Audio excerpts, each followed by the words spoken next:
Hey everybody, welcome back to our channel. Today I'm going to talk to you about how we make our coffee on the road, and we've sort of made it into a unique experience at the different places that we travel. So come on in, watch our video, and tell us what you think.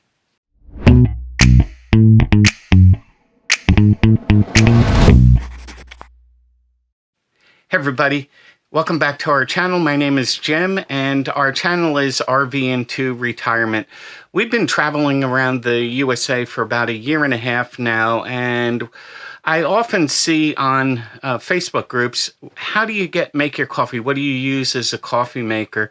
Well, we use two different kinds of systems. One to make lattes, because my wife Corinne likes her lattes, and the other is I make ground coffee, and I've made it into a bit of a not a challenge, but an experience to try different coffees at different places that we travel. What I like to do is find a small boutique-like coffee shop that roasts their own coffee, and today I'll be featuring two of those. I'll show you the systems that we use, and I'll put links to everything below so that if you wanted to try it yourself, you can do it. So let's first take a look at some of the tools of the trade, so to speak. So with the beans, I hand grind them, and this is a hand grinder, and basically I can get a consistent grind out of this. It's small. I just throw it in our drawer right here, and it stores easily. So, and it doesn't require any electric. So for boondocking, I can save on electricity there. But mostly space, and I like the consistency of getting an even cup. Over here, this is for the pour-over coffee. I make my own. You grind your beans, you put that on top of the cup, you put the beans inside the filter, and then you pour in 2 ounces at a time, and you let the coffee, they have a word for it, I can't remember it off of the top of my head, but you want to pour 2 ounces, let the coffee really soak up all of the water, and it expands and creates a nice consistency inside there so that the water doesn't go through too fast. We don't use just any cone filter. What we use are these that are perforated along the sides, and so they don't use any glue, and the browned ones tend to be unbleached.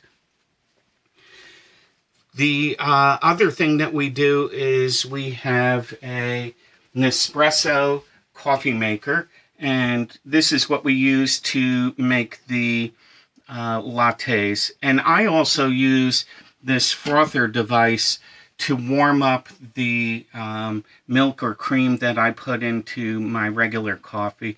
So let me take you through and show you the process. Over here, what we have are two different coffees. This one's out of Phoenix, Arizona. It's Cartel Coffee, and this one is out of North Fork Coffee Roasters up in McCall, Idaho. Both of these companies will ship coffee out to you should you need it. And then these are the Nespresso capsules that go into the others. So Corinne likes to really stay with a brand that she likes and get consistent coffee, and I like to switch it around. So I have a bit of a process that I go through to make the coffee. And what I like is a really hot cup of coffee. So what I will do is I will put both my mug and the cone dripper inside of the microwave. I use 8 ounces of water.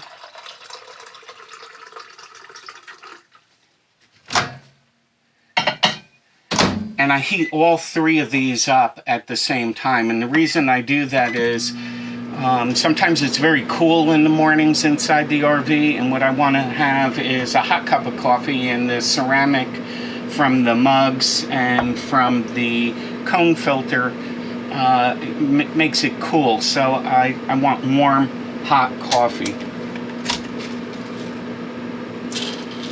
Here I'm going to put 3 tablespoons in, and that's for a cup of coffee. You could do it to what your taster like. And let me just switch this around a little. And go through the grinding process. And I'll speed this up so you don't have to sit through it, but it takes me probably 2 minutes to grind this all up.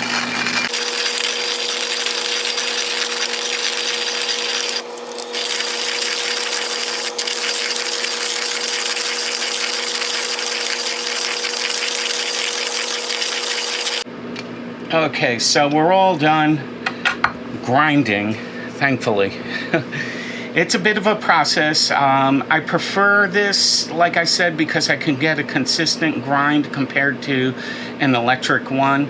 And also, this is a lot quieter in the morning. Electric grinders make a lot of noise when they're spinning around, and I'm usually the first person up and out, and what I want to do is grab my cup of coffee.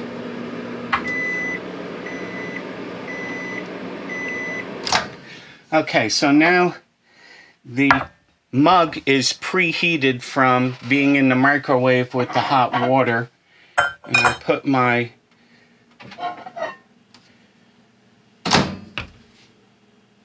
put my pour over device over there. I'll put the grinds inside. And then what we'll do is we'll pour approximately 2 ounces of the hot water into the mug. And when you see it bubbling, I've been told that's, I believe it's nitrogen or something coming out of the coffee beans. But what you want to do is you want to let that go all the way down and wait about 20 seconds to do your next pour in. So I'll speed this part up and go through the whole process.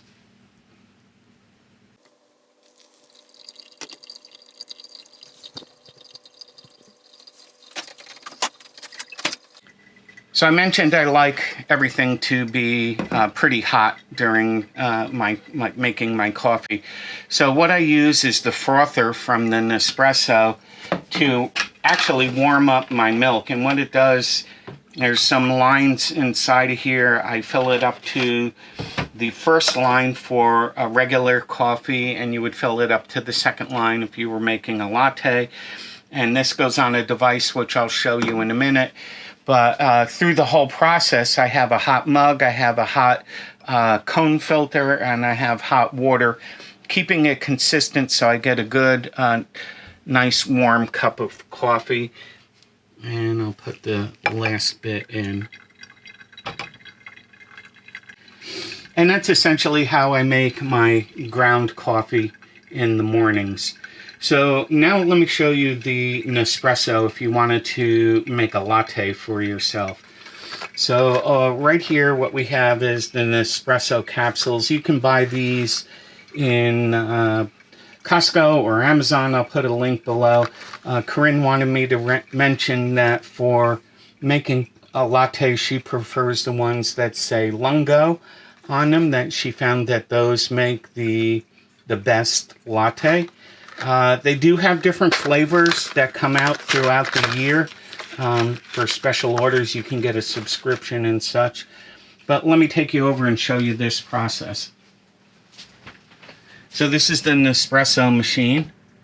And basically you touch over here. This small button over here is for an espresso, and this one is for a latte or a regular cup of coffee. This is considered their original line, and it's actually a nice compact version. It doesn't take up a lot of space in your RV. We have this little shelf right here that we put it on,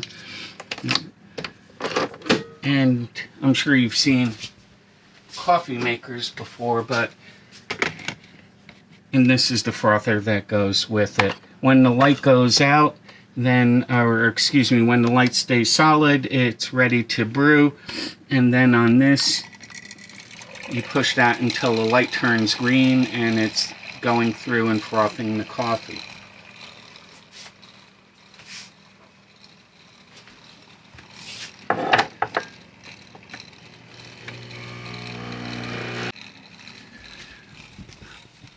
While we're waiting for that to finish, small favor for everybody, if you can hit the like button, it helps get our video some traction out there on YouTube. It gets it in front of people who would like to see some RV information, and we really appreciate everybody who subscribes and comes back to our channel.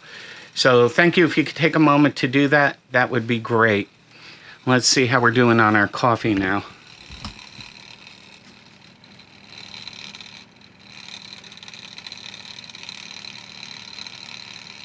The frother has a couple of different settings that you can use with it. Right now, we're using it to make a latte, but you can also make Americanos and a whole bunch of different types of lattes. They have a guide that will take you through the different coffees.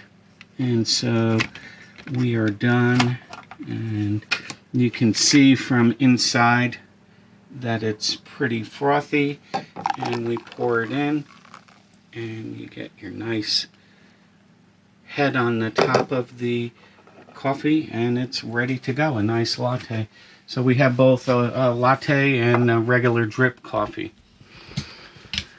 Well, we hope you enjoyed this video, and if you have any questions about the coffee that we use or where we get it, we put some links in the comments below, but also feel free to share your experiences and what you do with coffee. I think part of the whole experience of traveling in an RV is to try different things.